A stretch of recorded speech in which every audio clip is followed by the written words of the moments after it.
ভালো আছেন আপনারা?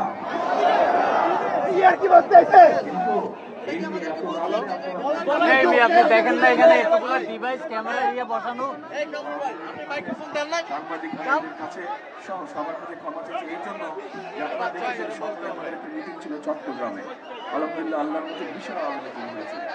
আমরা যখন আস্তে আস্তে রওনা দিলাম তখন পথে হাজার হাজার মানুষ, আস্তে আস্তে রওনা দিলাম তখন পথে হাজার হাজার মানুষ, হাজার হাজার মানুষ, অনেকবার থামতে হয়েছে পথে।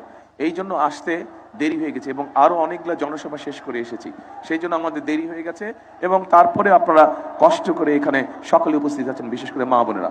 এখন এই যে আগামী 12 তারিখে কি আছে, এই যে এখানে মামুন মাহমুদ, হ্যাঁ, তো এই যে এখানে মামুন মাহমুদ একটু আগে কথা বলেছে যে আমি যখন দেশে আসলাম 17 বছর পরে 25 তারিখে যেই জনসভাটা ছিল সেখানে আমি কথা বলেছিলাম যে উই হ্যাভ এ প্ল্যান।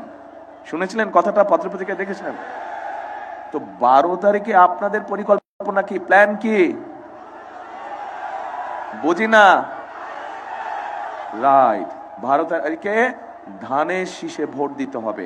ধানের শীষের সাথে এখানে খেজুর গাছ আছে, আমাদের দলীয়, আমাদের জোট প্রার্থী আছে, ওনাদেরকেও, কারণ ওনারাও আমাদের সাথে বিগত 16-17 বছরের আন্দোলন, ওনাদেরকেও আপনাদের দেখতে হবে। ওনাদের এলাকায় যারা আপনারা এসেছেন এখানে, আপনাদেরকে দেখতে হবে যাতে ওনারাও পাশ করে। কি বোঝা গেল? আচ্ছা, বিশেষ করে মা বোনদেরকে দেখতে হবে। কেন মা বোনদেরকে দেখতে হবে? আপনাদের নিশ্চয়ই খেয়াল আছে দেশনেত্রী বেগম খালেদা জিয়ার সময় এখানে হয়তো অনেকেই আছেন, বিশেষ করে কর্মজীবী যারা খেটে খাওয়া মানুষ, তাদের সন্তানদের, বিশেষ করে মেয়ে সন্তানদের জন্য দেশনেত্রী খালেদা জিয়া ফ্রি শিক্ষা ব্যবস্থা করেছিলেন, জানেন আপনারা? আচ্ছা, এখন দেশনেত্রী খালেদা জিয়া ওনার সেই পরিকল্পনার মাধ্যমে হাজার হাজার লক্ষ লক্ষ নারীরা সেদিন শিক্ষার আলো পেয়েছে। প্রিয় বোনেরা, প্রিয় ভাইরা, মা বোনেরা এবং ভাইরা, আমরা এখন করতে চাই একটি পরিকল্পনা। কি পরিকল্পনা? আপনারা হয়তো এরই মধ্যে শুনেছেন একটি নাম, সেই নামটি হচ্ছে ফ্যামিলি কার্ড। শুনেছেন নাম?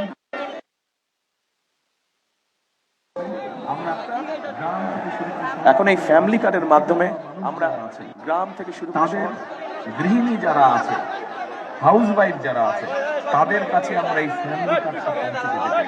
এবং এই ফ্যামিলি কার্ডটার মাধ্যমে তাদেরকে আমরা প্রতি মাসে 7 থেকে 10 দিনের একটা সহায়তা, হয় নগদ অর্থ অথবা প্রয়োজনীয় যে খাদ্যশস্য, সেরকম কতগুলো খাদ্যপণ্য আমরা তাদেরকে দিই। আপনারা কি মনে করেন যে মাসে সপ্তাহ কয়টা? মনে করেন যে 4টা সপ্তাহ, 4টা, 4 সপ্তাহের মধ্যে যদি অন্তত 5 দিন বা 7 দিনের একটা সাপোর্ট যদি এই খেটে খাওয়া মানুষের পরিবারগুলোকে দেওয়া যায়, তাহলে কি তাদের উপকার হবে? রাইট, তাদের উপকার হবে। এবং আমরা যদি কয়েক বছর ধরে এটা চালু রাখতে পারি, তাহলে যেই মেয়েরা আজকে শিক্ষার আলো পেয়েছে, বিগত 25 বছর ধরে শিক্ষার আলো পেয়েছে, মেয়েদেরকে আমরা স্বাবলম্বী, অর্থনৈতিকভাবে নারীদেরকে আমরা স্বাবলম্বী করে তুলে তুলতে চাই। কারণ আমাদের যে বাংলাদেশের জনসংখ্যা, এই জনসংখ্যার অর্ধেকই হচ্ছে নারী। আমরা যতই বলি উন্নয়ন করবো, এইটা করবো, ওইটা করবো, কোনোটাই সফল হবে না যদি অর্ধেক জনসংখ্যাকে আমরা পেছনে ফেলে রাখি। হবে না। সেই জন্যই আমরা মাদেরকে, নারীদেরকে আমরা ফ্যামিলি কার্ড দিতে চাই। এখন আপনাদের তো পরিকল্পনা হচ্ছে 12 তারিখ ধানের শীষে ভোট দিবেন। আমাকে বলেন তো, আমার এই পরিকল্পনা কেমন লাগলো আপনাদের? ভালো লেগেছে? আপনারা কি মনে করেন মানুষের উপকার হবে এটাতে? আচ্ছা, এখানে ভাই কৃষি কাজ করেন কে কে? হাত তুলেন তো দেখি, আছে নাকি কৃষক? আপনি কৃষি কাজ করেন? হ্যাঁ, অনেক, আমাদের কৃষানি বোন অনেক আছে সারা দেশে কৃষিকাজ। আচ্ছা ভাই, হাত নামান। আমাদের যে কৃষক ভাইরা আছে তাদের জন্য আমরা একটা পরিকল্পনা করেছি। এই অতিবৃষ্টি বলেন, বিভিন্ন আবহাওয়ার কারণে বলেন, বিভিন্ন কারণ বলেন, পোক ধরার কারণে বলেন, অনেক সময় ছোট ছোট কৃষক যারা আছে তাদের ফসল নষ্ট হয়ে যায়। নষ্ট হলে এই কৃষকদের উপরে চাপ পড়ে, অর্থনৈতিক চাপ পড়ে। আমরা কৃষক ভাইদেরকে, যারা প্রান্তিক কৃষক, যারা ক্ষুদ্র কৃষক, যারা মাঝারি কৃষক, এই কৃষক ভাইদের কাছে আমরা কৃষক কার্ড পৌঁছে দিতে চাই। এবং কেউ যদি বছরে 2টো ফসল করেন, 3টা ফসল করেন, অন্তত একটা ফসলের বীজ, সার এবং কীটনাশক ঔষধ আমরা তাদেরকে সরবরাহ করতে চাই। তো এইটা যদি আমরা কয়েক বছর ধরে রাখতে পারি, তাহলে এই কৃষক ভাইদের অর্থনৈতিক মেরুদণ্ড মজবুত হবে। আপনারা কি সঠিক মনে করেন বিষয়টা? কি ভাই পিছনে কথা শুনছেন? কি সঠিক মনে করেন পরিকল্পনা? আমার তো এগুলা পরিকল্পনা, আপনাদের পরিকল্পনা কি 12 তারিখে? ধানের শীষ। এখন আপনাদের এই এলাকায় একটি বিরাট সমস্যা ছিল বিগত 15-16 বছর ধরে। এক, আইন শৃঙ্খলার পরিস্থিতি অনেক খারাপ ছিল, সাধারণ মানুষ নিরাপদ থাকতে পারত না, এইটি একটি সমস্যা ছিল। আর একটি বহু মানুষ, সাধারণ মানুষ সহ আমাদের দলের সহ অন্যান্য রাজনৈতিক দলের নেতাকর্মীদের অত্যাচার নির্যাতন করেছে, কেউ নিরাপদ ছিল না। এর বাড়ি হয়েছে না এগুলা কাণ্ড আপনাদের এলাকায়? আমরা এটার বিরুদ্ধে কঠোর হতে চাচ্ছি। যে সন্ত্রাসী হোক, অপরাধী হোক, সে যেই দলেরই হবে না কেন, তার বিরুদ্ধে আমরা দেশের আইন অনুযায়ী ব্যবস্থা নিতে চাইছি। এতে কি আপনাদের উপকার হবে? ইনশাআল্লাহ। মা বোনেরা যাতে নিরাপদে রাস্তায় হাঁটতে পারেন, ক্ষুদ্র মাঝারি বিভিন্ন ধরনের ব্যবসায়ীরা যাতে নিরাপদে ব্যবসা করতে পারে, মানুষজন যাতে নিরাপদে রাতে ঘুমাতে পারে, আমাদের প্রচেষ্টা থাকবে সেই ব্যবস্থাটাকে নিশ্চিত করার জন্য। এবার আসেন, আরেকটি আপনাদের এখানে বিরাট সমস্যা ছিল, এই বিশেষ করে নারায়ণগঞ্জ জেলায়। কারা ছিল, কারা করেছে, কিভাবে করেছে, এগুলো আপনারা সব জানেন। রাত হয়ে গেছে 2টা, আপনাদের সামনে অত লম্বা করব না। দুর্নীতি ছিল না এই সমস্যা আপনাদের এলাকায়? দুর্নীতি সমস্যা আছে, এবং একই সাথে আপনাদের এখানে মাদকের একটা বিশাল সমস্যা আছে। নারায়ণগঞ্জ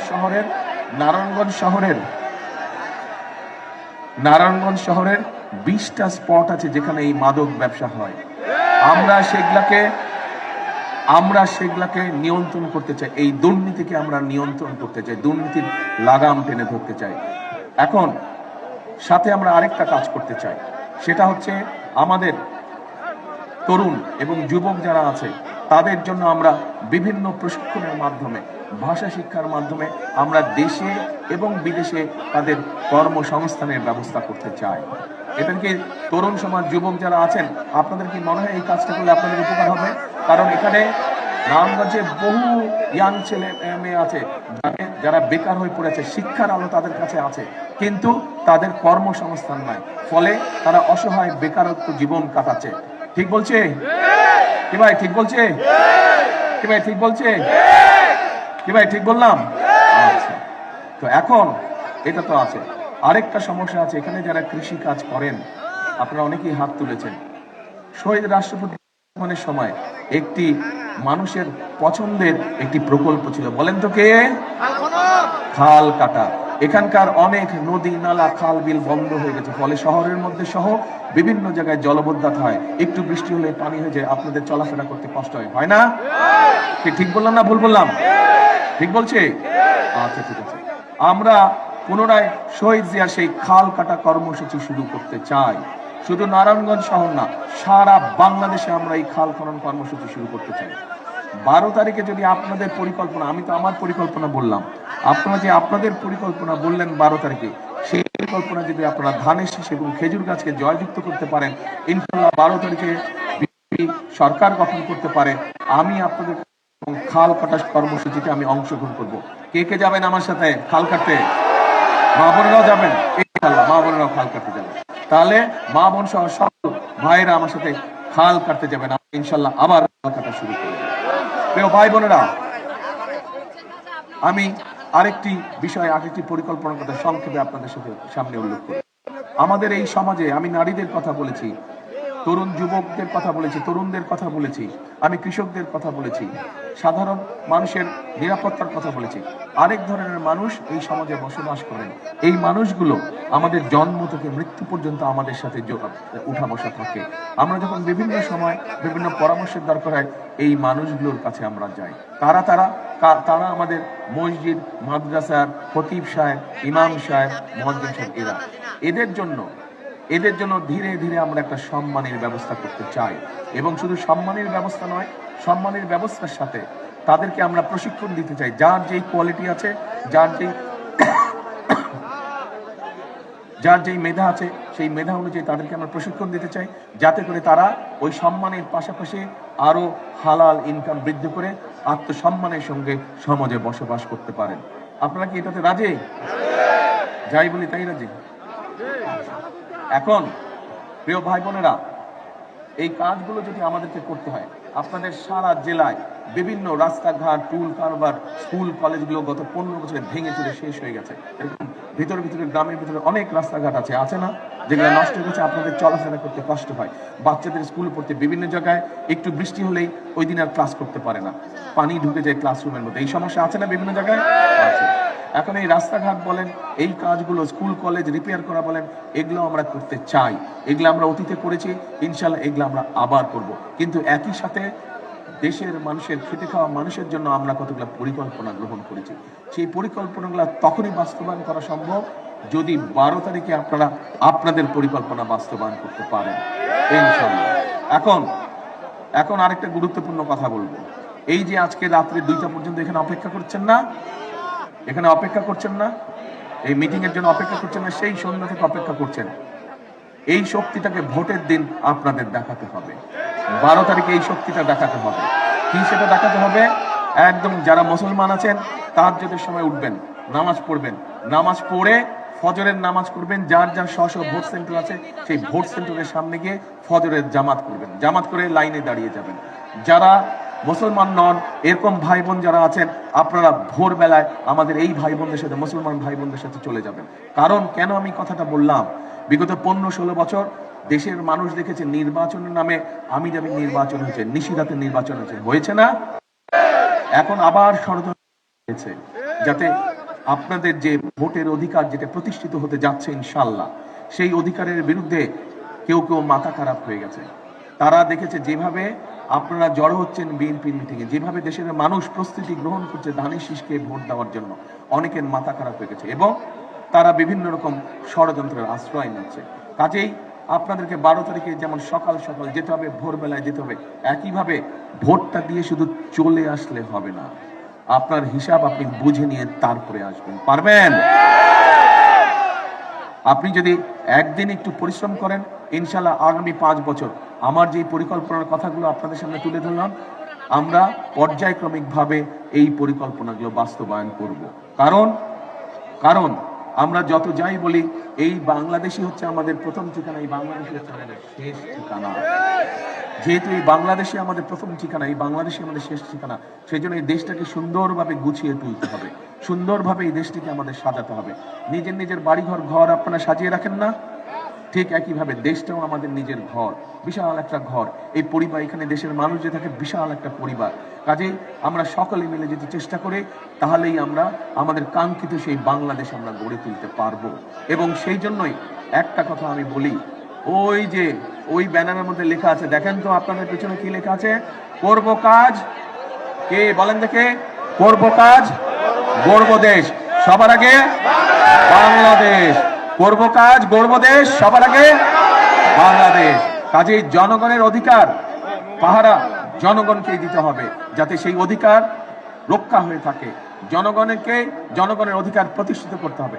এবং আপনারা যদি আমাদের পাশে থাকেন, বিএনপির পাশে থাকেন, জোট প্রার্থীদের পাশে থাকেন, তাহলেই আমরা ইনশাল্লাহ সফলভাবে ধীরে ধীরে সমস্যার সমাধানের পথে এগিয়ে যাব। আজকে এই যে এরা হচ্ছে ধানের শীষের প্রার্থী এবং এখানে একজন আছেন আমাদের জোটপতি, চেনেন এদেরকে চেনেন?